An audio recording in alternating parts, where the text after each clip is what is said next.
Hello dear student everyone, welcome to my English channel. बाबू, आपने बहुत सारे यूट्यूबर के माध्यम से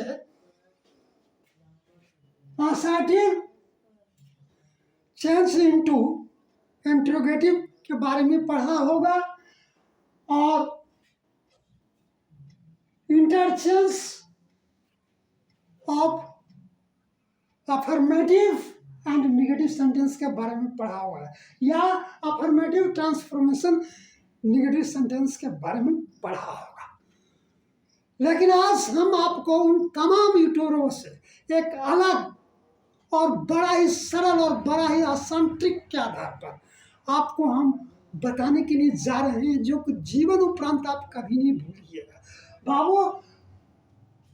वो और ऐसे इसलिए आपसे मेरा निवेदन है कि शुरू से लेकर के लास्ट तक मेरे वीडियो में आप बने रहें बाबू। असर्टिव यानी सकारात्मक वाक्य से नकारात्मक वाक्य बदलने का, समझे, दो ढंग होता है साधारणतः, मोटा मोटी।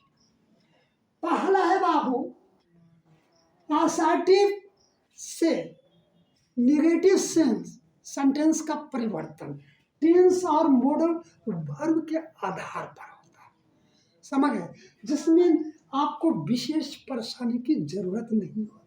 सिर्फ क्या होता है जी, ऑक्सिलरी वर्ब के बाद नोट लगा करके सेंटेंस को पूरा किया जाता है, चाहे वो प्रेजेंट टेंस का रहे, चाहे पास्ट टेंस का रहे, चाहे फ्यूचर टेंस का रहे, समझे। ये तीनों का जो चर्चल भेद है ना, 12 जो है उसके अंतर्गत, समझ गए।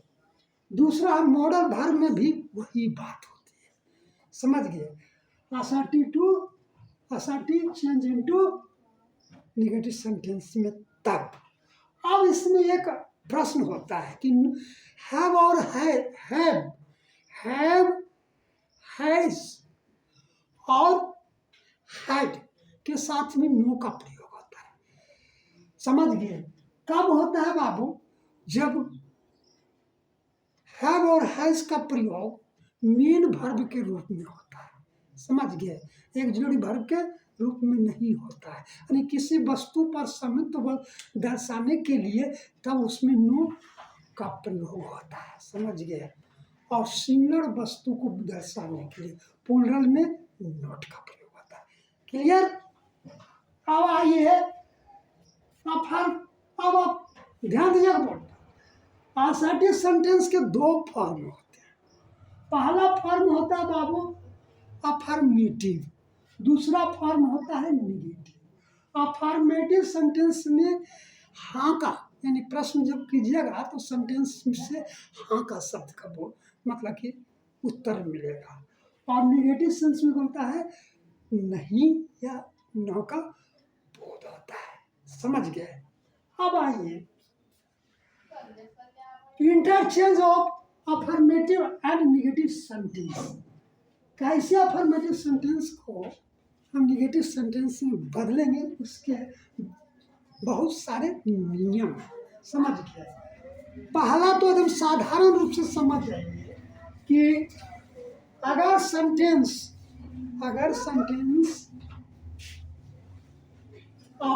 अफर्मेटिव सेंटेंस के अंतर्गत है, उसको निगेटिव सेंटेंस में बदलने के लिए क्या करते हैं जी, तो उसको मतलब कि वाक्य का जो सेंस रहता है वही होता है, वाक्य का भावार्थ वही होता है, बल्कि क्या होता है कि उसके गुण या दोष को अपोजिट रूप में रखा जाता है, या अर्थात कहने का मतलब उसका एडजेक्टिव को, यानी विशेषण के जो होता है, सेंटेंस की विशेषता होती है, यानी पर्सन की विशेषता जो होती है, सब्जेक्ट की विशेषता होती है, उस पर ध्यान देना पड़ता है। उसको क्या करते हैं जी, अपोजिट में बदल देते हैं। जैसे सेंटेंस के अनुसार से देते हैं, शी इज वाइज, वह बुद्धिमान है, तो यहाँ पर शी इज वाइज, वह बुद्धिमान है।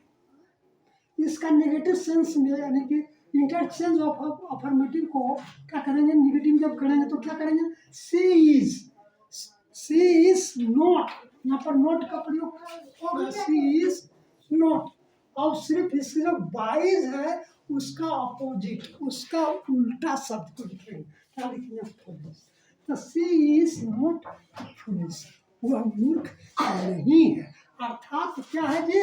वह बुद्धिमान है। समझे? सेंस का परिवर्तन नहीं होता है, ध्यान दीजिएगा। सेंटेंस के सेंस का परिवर्तन नहीं होता, सिर्फ परिवर्तन नोट लग करके क्या चीज होता है? परिवर्तन एडजेक्टिव का जो होता है ना, सब सेंटेंस के एडजेक्टिव में जो एडजेक्टिव होते हैं उसमें परिवर्तन होता है, उसका अपोजिट होता है। समझ गए? ये मोटा मोटी एकदम सीधा सीधी लाठी चल रहा है, समझ गया ना? सी इज वाइज, वह बुद्धिमान है। She is not wise, she is not wise अगर कर दीजिएगा तो गलत हो जाएगा। तो यहाँ पर क्या करना है? सी इज नॉट फुलिश, वह मूर्ख नहीं है। अर्थात क्या है? बुद्धिमान है। समझ गया? उसी को क्या कहते हैं? समझे? ट्रांसफॉर्मेशन। समझे? इंटरचेंज ऑफ ट्रांसफॉर्मेशन इसी को कहा जाता है। समझ गए ना? अब नेक्स्ट सेंटेंस को चलते हैं। आई एम ऑलवेज राइट, मैं हमेशा सही हूँ। समझे? तो इसमें देखिए राइट है, इसका अपोजिट क्या हो जाएगा जी? राइट है ना? तो ये राइट का परिवर्तन नहीं होगा, यहाँ पर जो ऑलवेज है इसका परिवर्तन होगा। समझ गए ना? आई एम, समझे? तो यहाँ पर क्या होगा? आई एम नेवर, ऑलवेज का क्या उल्टा हो जाएगा? नेवर। आई एम, समझे? आई एम नेवर राइट, मैं कभी सही नहीं हूँ। समझ गए? समझे? यानी कि सदा मैं हमेशा क्या हूँ? सही हूँ। समझ गए? दूसरा है मैं, तीसरा सॉरी, मैन इज मोर्टल, मनुष्य मरणशील है। मनुष्य क्या है जी? मरणशील है। ये क्या जो है? Affirmative sentence. इसका मतलब नेगेटिव सेंस में करेंगे तो लिखेंगे जी मैन इज नॉट इमॉर्टल। समझे? मनुष्य मरणशील है, मनुष्य मरणशील है। समझे? तो इसमें उसका नेगेटिव जब बनाएंगे तो क्या होगा? मैन इज नॉट इमॉर्टल, मनुष्य अमरशील नहीं है। मैन इज इमॉर्टल, मनुष्य मरणशील है। समझे? और यहाँ पर इसका नेगेटिव सेंस में जो बनाएंगे नेगेटिव होगा, तो मैन इज नॉट इमॉर्टल, मनुष्य अमरशील नहीं, अर्थात मनुष्य मरणशील है। समझ गए? Okay. Next, every rose has a thorn, प्रत्येक रोज में कांटे होते हैं। समझ? सभी रोज में, सभी गुलाब में कांटे होते हैं, सभी गुलाब में कांटे होते हैं। समझ गए? तो इसका नेगेटिव सेंस में क्या होगा? There is no rose without thorn. There is no rose, कोई नहीं रोज बिना कांटे के होते हैं। समझ गए? समझ रहे हैं ना? विदाउट, इसमें ऑपोजिट वर्ड का प्रयोग हो जाता है। समझ गए ना? अब आइए only, next, only the rich can buy this car, सिर्फ अमीर व्यक्ति ही कार को इस कार को खरीद सकता है।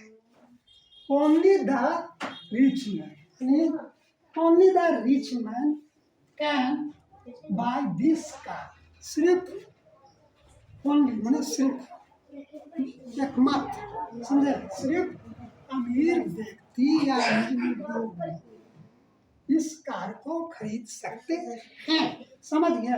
अब इसका जब नेगेटिव सेंस करेंगे तो ओनली का जगह पर जो है वो इसका अपोजिट क्या करेंगे? नॉन, है ना?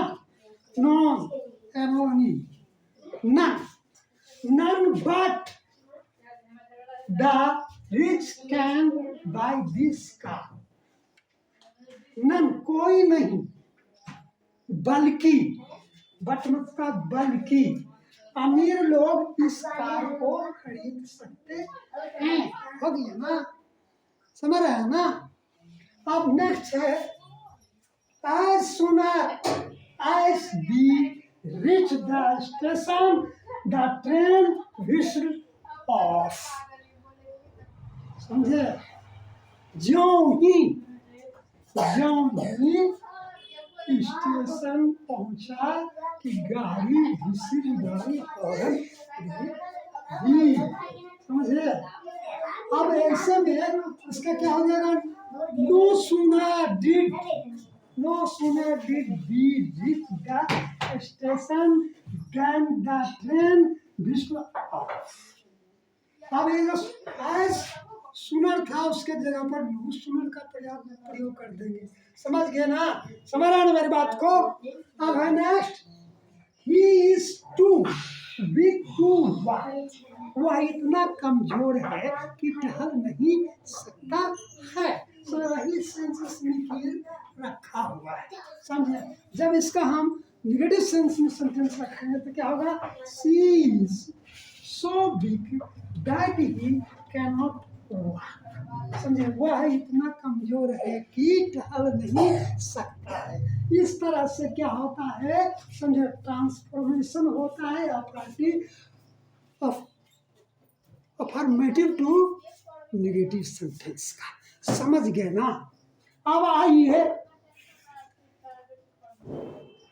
Assertive change into negative sentence.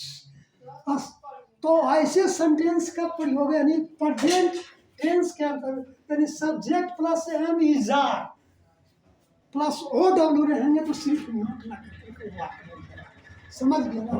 देखिए, और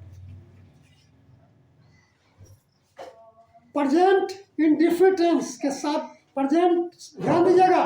प्रेजेंट टेंस यानी जिसमें होने कर्ता के कुछ होने का बोध होता है, वैसे सेंटेंस में क्या होता है? मेन वर्ब के रूप में ये काम करता है मीज़ा। समझ गए ना? तो उसमें सिर्फ नोट लग करके को वाक्य बन जाएगा। वही प्रेजेंट कंटिन्यूअस टेंस रहेगा तो ये ऑक्सिलरी वर्ब के रूप में होगा। ये subject plus मीज़ा plus V4 plus और डब्ल्यू करके वाक्य बनता है। उसमें क्या होगा? सिर्फ बाबू इसमें भी नोट लग करके वाक्य बन जाएगा। समझ गए ना? और पास्ट टेंस में रहेगा भी। पास्ट टेंस में पास्ट इंडिफरेंट टेंस के अंतर्गत रहेगा। समझे? तो क्या हो जाएगा? डिड नोट लग करके वाक्य बनेगा। समझे? प्रेजेंट इंडिफरेंट टेंस के अंतर्गत रहेगा तो क्या होगा जी? सब्जेक्ट प्लस डू या डज प्लस नोट करके वाक्य बनाया जाएगा। समझ गए? नेगेटिव सेंस में। समझ गए? साधारण प्रेजेंट टेंस के वाक्य रहेंगे तो सब्जेक्ट प्लस बाज या वर्ब प्लस नोट प्लस और डब्ल्यू करके वाक्य बनाया जाएगा। समझ गए? अब हैव और हैज यानी कि प्रेजेंट परफेक्ट टेंस के वाक्य, तो प्रेजेंट परफेक्ट टेंस के वाक्य रहेंगे। समझ? तो प्रेजेंट परफेक्ट टेंस के वाक्य रहेंगे तो have has plus V3 plus object करके वाक्य बनाया जाता है। तो उसमें क्या हो जाता है जी? सब्जेक्ट प्लस हैव या हैज प्लस क्या होगा? नोट। समझे? नोट है ना? प्लस V3 प्लस ऑब्जेक्ट करके वाक्य बनाया जाता है। लेकिन जब पास होना या रखना का बोध होता है किसी कर्ता के पास होना या रखना या सामित्व दर्शाने के लिए, तो उसमें क्या होता है जी? हैव हैज प्लस क्या होता है जी? वो डब्ल्यू को यूज करके होता है। जैसे मेरे पास एक कार है ना, तो मेरे पास एक कार है तो क्या होगा? I have a car. अब उसमें उसका जब नेगेटिव बनाएंगे तो क्या? I have no car, I have no pen. समझे? या आई हैव नॉट कार करके वाक्य बनाया जाएगा। नोट, अब इसे नोट और नो और नोट, तो नोट का प्रयोग मतलब similar. I have no pen, मेरे पास कलम नहीं है। समझे? आई हैव नोट कार्स, मेरे पास गाड़ियाँ नहीं है। समझ गए ना? अब आइए नेक्स्ट, हेड। हेड का वही बात है। हेड का अगर मतलब पास समित दर्शाने के लिए होता है तो क्या होता है जी? नो का प्रयोग होता है। समझ गए ना? और पास्ट परफेक्ट टेंस के अंतर्गत तो होता है तो subject plus head plus note plus V3 plus object के वाक्य बनाया जाता है। समझ गए? सातवां है आपको शायद, शायद plus bill plus not plus V1 plus object. अब इसमें भी अगर मतलब कि होने का वो, यानी कि मेरे पास एक कार होगी, I will have a car, समझता। और इसी में क्या होगा तो ये बिल का जो प्रयोग होता है, समझे, मेन घर का उपयोग होता है, आई में होता है। अगर वही मतलब कि बिल का प्रयोग, समझे, पास्ट, चल फ्यूचर डिफरेंट टेंस के अंतर्गत किया जाता है, तो क्या होता है, इसका सब स्ट्रक्चर होता है सब्जेक्ट प्लस सेल या बिल प्लस का V1 प्लस सब्जेक्ट करके वाक्य बना जाता है। सिर्फ इसमें नोट लगा करके वाक्य बन जाता है, समझे। समझ रहे हैं मेरी बात को। अब है कैन और कुड, जो मॉडल भर के अंतर्गत हम चला है, तो मॉडल भर के अंतर्गत subject plus can plus note plus V1 करके वाक्य बनता है, समझिए। इसमें कोई टेंशन ही नहीं है, सिर्फ नोट लगा करके बाजी मार देना होता है, समझा, समझा। कुड रहेगा तो subject plus note plus V1 plus subject करके वाक्य बनेगा, समझे। में रहेगा subject plus note plus V1 plus subject करके वाक्य बनेगा, समझे। और माइट रहेगा, समझे, पास्ट टेंस को दर्शाने के लिए, तो क्या होगा subject plus might plus note plus V1 करके, सिर्फ नोट लगाते चलो जाना, subject plus should plus note plus V1 करके वाक्य बनाना, समझे। Subject plus out plus note plus V1 plus object करके वाक्य बनाना, समझ गए। Must subject plus must plus note plus V1 plus object करके वाक्य बनाना। फिर सब्जेक्ट प्लस दिया plus note plus V1 plus object करके वाक्य बनाना है, समझे। और subject plus use plus note plus V1 plus object करके वाक्य बनाना है। इस तरह से जो होता है, मतलब असर्टिव चेंज निगेटिव सेंस के अंतर्गत, समझे। लेकिन ट्रांसफॉर्मेशन में ये रूल अपनाया जाता है, अप्लाई किया जाता है, समझे। ट्रांसफॉर्मेशन और असर्टिव जो इंट्रोगेटिव चेंज रहेगा बाबू, तो ये रूल अप्लाई होगा, समझे। दोनों को याद रखिएगा, समझे। इसमें क्या होता है, ये ऑपोजिट वर्ड होता है गुण और दोष को, समझे।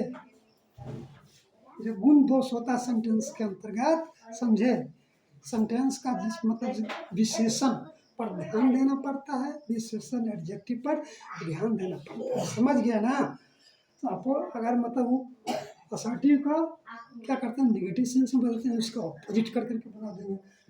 कोई दुनिया में कोई शक्ति नहीं यह है कि जो आपका सेंटेंस को गलती कर दे। जय हिंद।